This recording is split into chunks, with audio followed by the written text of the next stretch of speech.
Hello నమస్తే అండి, నమస్కారం అందరికీ. This is Hanumantharao. కొంచెం గ్యాప్ తర్వాత, చాలా గ్యాప్ తర్వాత అని చెప్పొచ్చు, మళ్ళీ హార్వెస్టింగ్ చేస్తున్నాను బీరకాయలు. దీని గురించి చెప్పడం ప్రత్యేకంగా ఏమిటంటే, కింద సంవత్సరం చూపించాను లాంగ్ బీరకాయ, పొట్టు బీరకాయ, గుత్తి బీరకాయ, రకరకాల బీరకాయలు చూపించాను కిందసారి నేను. ఈ సీజన్లోకి వచ్చినట్టు విత్తనాలు పెట్టినప్పుడు నాకు ఒక చోట పెట్టింది ఒకటి, ఒక చోట పెట్టింది పొడవుది, ఒక చోట పెట్టింది పొడవుది, ఒక చోట పెట్టింది గుత్తి కాయలు, అలా రకరకాలుగా పెట్టుకుంటూ వెళ్ళాను నేను. ఈ కాయలు చూసిన తర్వాత ఇప్పుడు నాకు తెలుస్తుంది, కొన్ని మొక్కలు చచ్చిపోయినాయి ఎండకి, అప్పుడు వర్షాలు స్టార్ట్ కాలేదు, చచ్చిపోయినాయి కాబట్టి తెలవలేదు. మళ్ళీ విత్తనాలు పెట్టాను. సో దాంట్లో ఆ కన్ఫ్యూజన్ అంటూ ఎరైజ్ అయింది. సో ప్రస్తుతానికి ఇది హార్వెస్ట్ చేయటం ముందు చూపించడం ఉద్దేశం అది చెప్పడం అన్నమాట మీకోసం. ఒకసారి విత్తనాలు ఎప్పుడన్నా మీరు పెట్టినప్పుడు మీరు జాగ్రత్తగా పెట్టండి. ఇక్కడ నేను పొట్టిది పెట్టాను, ఇక్కడ పొడుగు బీర పెట్టాను, పలానా పెట్టాను అని చెప్పి అన్నీ మీరు గుర్తుపెట్టుకుంటే బాగుంటుంది. ఒకవేళ అందరూ 4 పాదులు ఒక పాదు చచ్చిపోయినా కానీ అదే ప్లేస్లో మరి వేరేది పెట్టినప్పుడు మీకు గుర్తు ఉంటుందన్నమాట. మళ్ళీ అదే మొక్క పెట్టాలి, పొడవు బీరే పెట్టాలి, ఇక్కడ పొట్టు బీరే ఇక్కడ పెట్టాలి గుర్తుంటుంది ఒకటి. అది నేను చెప్పాలనుకున్నది. రెండోది ఇంకా 2 రకాలైన బీరలు నేను పెట్టాను నేను. అవి కూడా కోసినప్పుడు చూపిస్తాను అనమాట. డిఫరెన్స్ ఏమిటనేది మీకు తెలుస్తుంది. ప్రస్తుతానికి 2 కాయలు అన్నమాట ఇవి చూపిస్తున్నాయి. ఇక్కడ చూస్తున్నట్టు రైట్ సైడ్ చూస్తున్నట్టు ఇక్కడ ఉంది బీరకాయ. ఇక్కడ నా కుడి చేతి పక్క ఎక్కడ చూడండి, ఇది కూడా ఉంది ఒకట కాయ. ఇవన్నీ కూడా మామూలుగా జనరల్గా మనకు దొరికేటువంటి బీరకాయ, నాటు బీరకాయ అని చెప్పాను. ఒక మాటలో చెప్పాలంటే నాటు బీరకాయ, ఊరి నుంచి తీసుకొచ్చింది ఇది. సో కాయలు కాసిన తర్వాత మనకు తెలిసిన మాట ఇది నాటు బీరకాయ అని చెప్పని. సో ప్రస్తుతం నేను చెప్పి ఈ 2 కోస్తున్నాను. ఇది 2 కోసి చూపిస్తాను మీకు.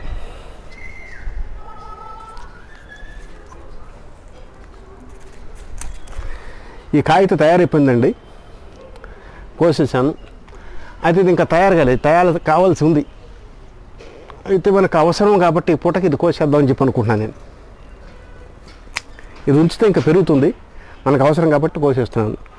ఇంకా అటుపక్కకి వెళ్ళి చూపించినట్టయితే కొన్ని కాకరకాయలు ఉన్నాయి, అవి కూడా అక్కడికి వెళ్ళి చూపిస్తాను మీకు. ఇదండి బీరకాయ అయితే చూసాం మనం, ఫస్ట్ సీజన్లో హార్వెస్ట్ చేసింది. ఇప్పుడు కాకర దగ్గరకు వచ్చాను. కాకర కూడా నేను వేసినటువంటిది, ఇది కూడా కోసి చూపిస్తాను నేను. ఇది ఒక రకమైన విత్తనం, చాలా దూరం నుంచి తీసుకొచ్చిందన్నమాట. కిందటి సంవత్సరం బాగా కాపు కాసింది. ఇది చూస్తే ఒక్క విత్తనంలో చూసారు మీరు ఎంత డిఫరెన్స్ వచ్చిందో. ఒకటి పొట్టిగా ఉందో, ఇది పొట్టిగా ఉండి తయారైపోయింది, ఇది కాస్త పొడుగ్గా ఉండి తయారైపోయింది. సో ఇదేదో కొంచెం అన్హెల్దీగా తయారైంది. ఇది వేరే టైప్ అనుకోండి.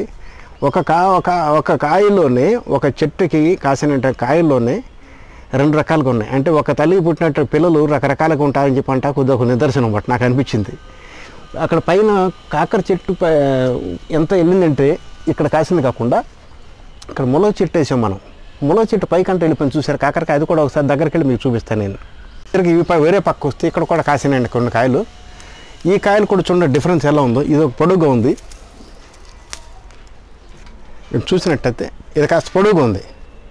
ఇది అంతే పొడుగు ఉంది కానీ పొడుగు కాస్త తక్కువ, లావు ఎక్కువ ఉంది. ఎందుకు ఈ డిఫరెన్స్, ఎందుకు ఈ వ్యత్యాసం? ఒకటి చూస్తే అక్కడ పైకంటే కింద మీకు కనపడుతుందో లేదో. నాకు మునగ చెట్టు వేసాము ఇక్కడ టెర్రస్ మీద అని చెప్పాను కదా. మునగ చెట్టు మీద కాయ కాస్తుంది. నాకు అందుతుందో లేదో చూస్తాను, నేను ట్రై చేస్తాను కాయ కోయడానికి. నేను ఇది చూసారండి, ముళ్ళ చెట్టుకి ఎంత హైట్ ఎక్కి ముళ్ళ చెట్టు మీదకి ఎక్కి కాసింది కాయ. ఇది చూసారా, ఇది ఒక టైపు. అంటే ఒకే చెట్టుకి కాసినటువంటి కాయలు ఇన్ని రకాలు ఉంటాయన్నమాట. ఒకసారి మనం అక్కడికి వెళ్దాం, నీడకి వెళ్ళి మీకు ఇన్ని కాయలు కూడా ఒక చోట పెట్టి చూపిస్తాను మీకు. ఇదండి కాకరకాయలు అయిపోయిన తర్వాత దొండపాదు పందిరి కిందకి వచ్చాం మనం. దొండకాయలు చూడండి ఎన్ని కాయలు ఉన్నాయో.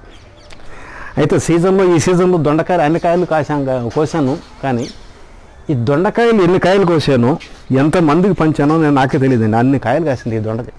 ఇది చూస్తున్నారు కదా, గుత్తులు కాదు, మేము కనీసం ఒక 50 కిలోల పైన నేను తినడానికి కానీ, చుట్టాలకు ఇవ్వడం కానీ, లేకపోతే పంచడానికి కానీ వాడానండి ఈ దొండకాయలు. ఇన్ని కాయలు కాసిన. ఇప్పుడైతే నేను కోయలేను, చాలా టైం పడుతుంది ఇది కోయడానికి. మళ్ళీ కోసి చూపిస్తాను, రేపొద్దున వీడియో ఉంటే అందుట్టు పెట్టి మీకు అందరూ చూపిస్తాను. ప్రస్తుతానికి నేను చూపించే కాయలు ఇవ్వండి కాకరకాయలు, చూస్తున్నారు కదా. దిస్ ఈజ్ ఫస్ట్ సీజన్లో ఉన్నటువంటి కాపు. ఇది ఒక 1/2 కిలో దాకా ఒక కాకరకాయలు ఉంటాయి. బీరకాయలు అయితే తయారు, ఒకటి అయింది, ఒకటి కాలేదు. 1/2 కిలో కాస్త లోపుగా ఉంటాయి ఇది. సో ఈ సీజన్లో వచ్చినటువంటి ఫస్ట్ కాయలు అండి ఇది. ఇప్పుడు మీకు చెప్పబోయేది ఏంటంటే, ఒక్క చెట్టుకు కాసినటువంటి కాయలు కూడా ఒకటి పొడుగ్గాను పొట్టుగాను చిన్నగాను లావుగాను వస్తాయని చెప్పి నేను మీకు తెలియజేస్తున్నాను అన్నమాట. నాకు తెలుసు, చూశాను ఎందుకు ఇట్లా వస్తాయని చెప్పండి, మీకు కూడా చూస్తారని చెప్పని, అవును ఇలా వస్తాయి కదా అని తెలుసుకుంటారని, అంతకంటే వీళ్ళు ముఖ్య ఉద్దేశం లేదు. అయితే ఇలా వస్తాయి అని తెలుసుకోవడం ఒక వింతగా ఉంది కదా, లేదు ఒకే చెట్టుకి అలా రకరకాలుగా రావడం. సరేలేండి, ఇప్పుడు ముగిస్తాను. మరొక వీడియోలో ఈసారి మళ్ళీ వెరైటీస్ ఏమైనా ఉంటే అప్పుడు చూపిస్తాను. అప్పటి వరకు జై హింద్.